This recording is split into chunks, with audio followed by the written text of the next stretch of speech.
There are a few things that when I was asked to be here and speak with you all, that immediately came to mind. But the very first thing I want to do is I want to thank all the volunteers who've helped put this together, everyone who donated, who sponsored this event.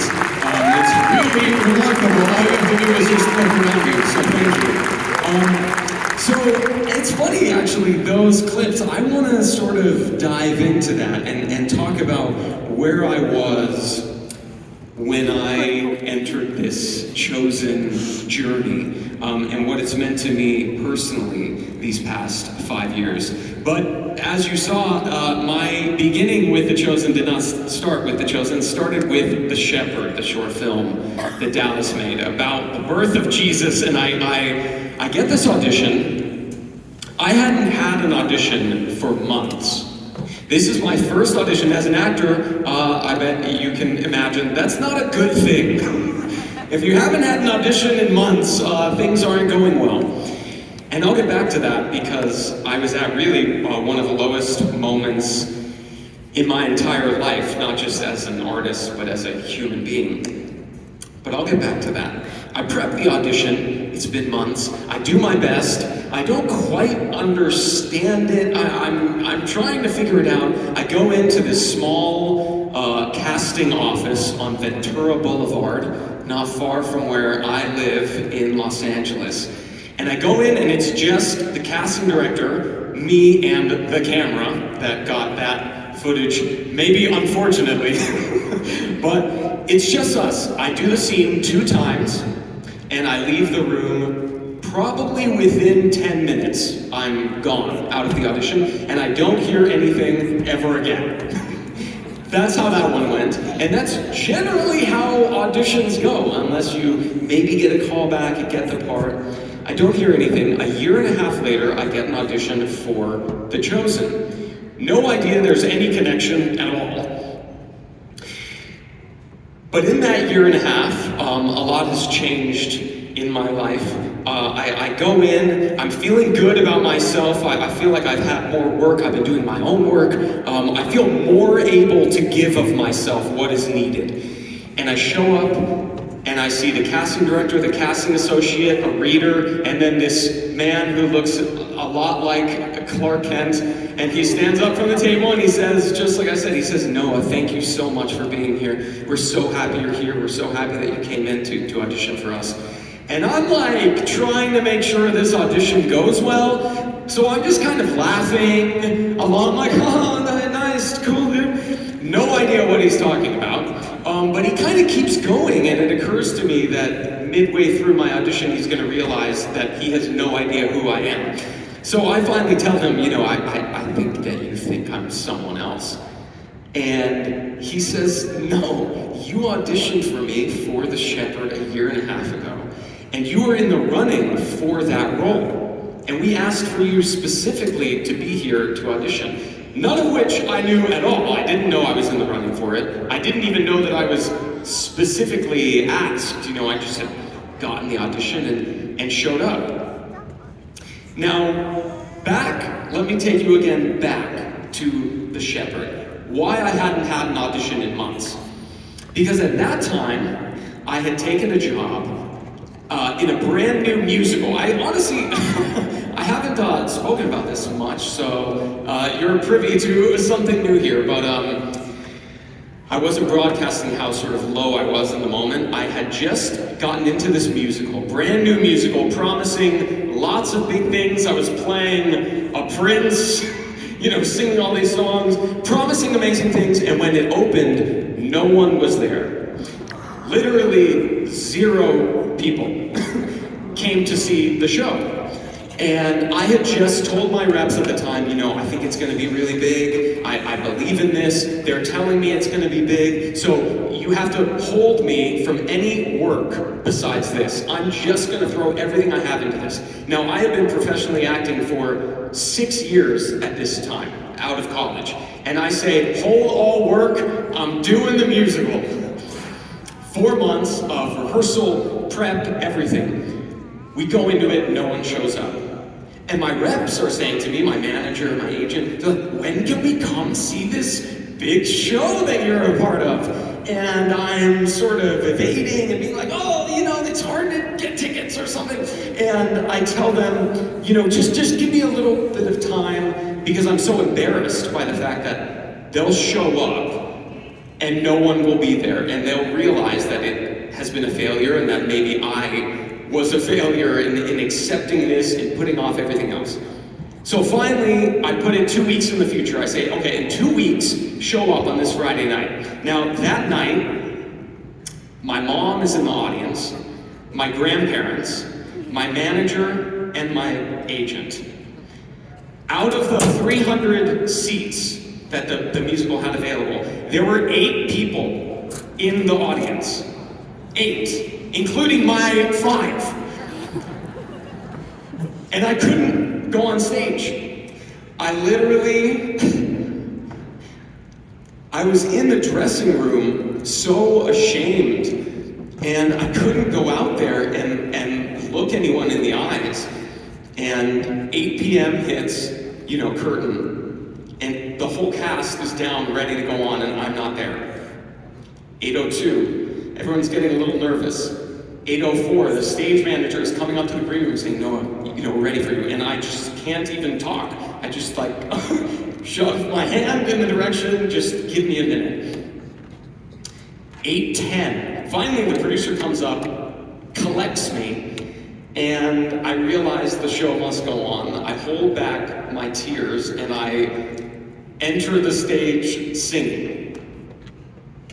That's when I auditioned for The Shepherd. I felt like a complete failure. I felt like those 6 years that I put in had amounted to 8 people in the audience, of which I brought more than half. I wasn't ready to give of myself what something like The Shepherd required. I certainly wasn't ready at that point to give of myself what something like The Chosen required. So now in the audition, Dallas sees me and he says to me, you look different. You look good. He literally says that to me. He's like, did you change your hair or lose some, And I'm kind of laughing it off, and it occurred to me as I was getting ready for the show that the reason is because I had taken that year and a half and I had tried to build myself back up to a place where I could actually give of myself what a project like this could need. And I always think of it as The Shepherd is the best job that I didn't get. Because if I had been ready in that moment, I would have worked for 3 days with Dallas in that production. 3 days. Instead, I have to spend a year and a half getting myself ready. But when I am, I get to go on this journey that we just watched with The Chosen for 5 years and counting. I've been traveling the world, meeting people who have been impacted by this story. I get messages all the time from people saying this story touches them, it's there for them in some of their darkest moments. Maybe they have family members that are struggling through something, sickness, illness, anything, whatever it is. People are so thankful for the show, and I am so thankful to be a part of it. And you never know at the time what failure will lead to. You never know if there's a silver lining or if there's a reason. But I know, because I'm here now in front of much more than 8 people, by the way.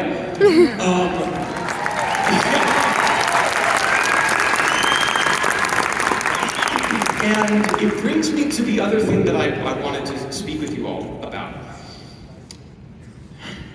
So now I get the part, but I have this growing fear within me that needs to be dealt with. And that's that I'm about to embark on this journey playing a disciple of Jesus Christ.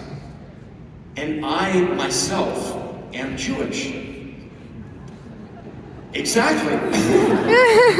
I just don't know, truthfully, how that's going to be received. I'm pretty nervous about it.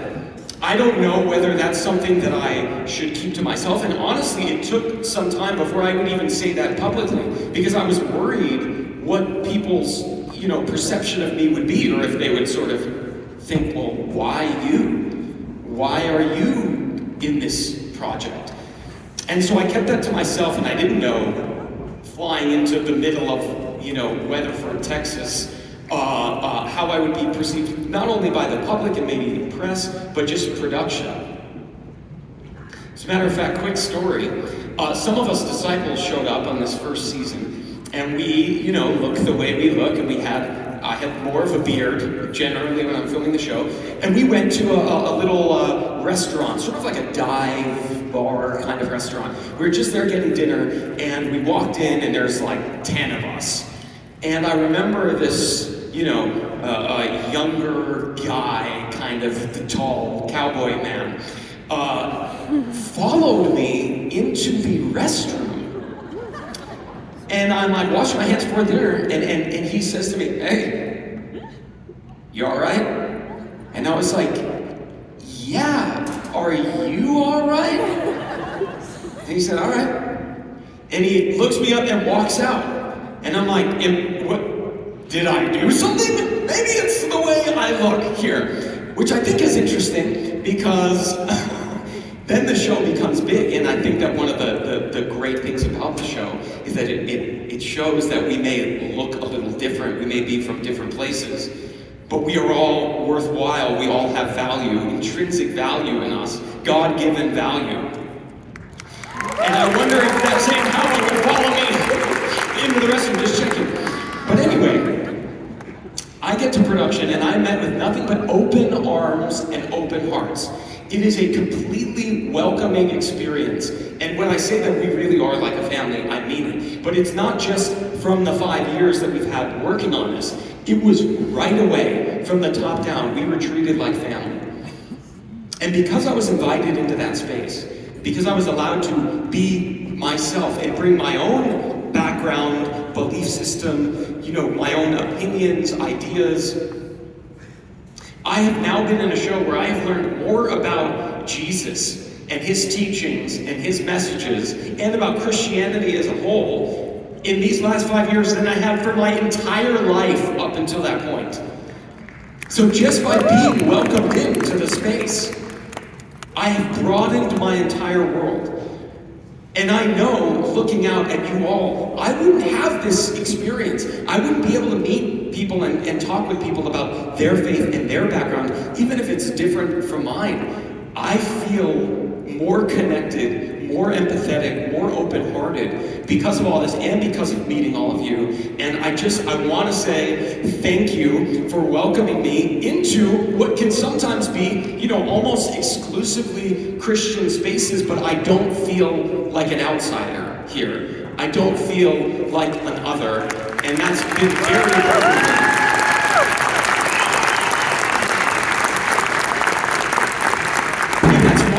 This event is so special. It's an interfaith event. It's an intermingling of different belief systems, walks of life, not unlike Capernaum in our show. And I think we're the better for it. I know we are because of my experience. So again, thank you all so much. Thank you. I've had just the journey of a lifetime being a part of this show. I hope we get to do this again. Idaho has been great. Thank you so much.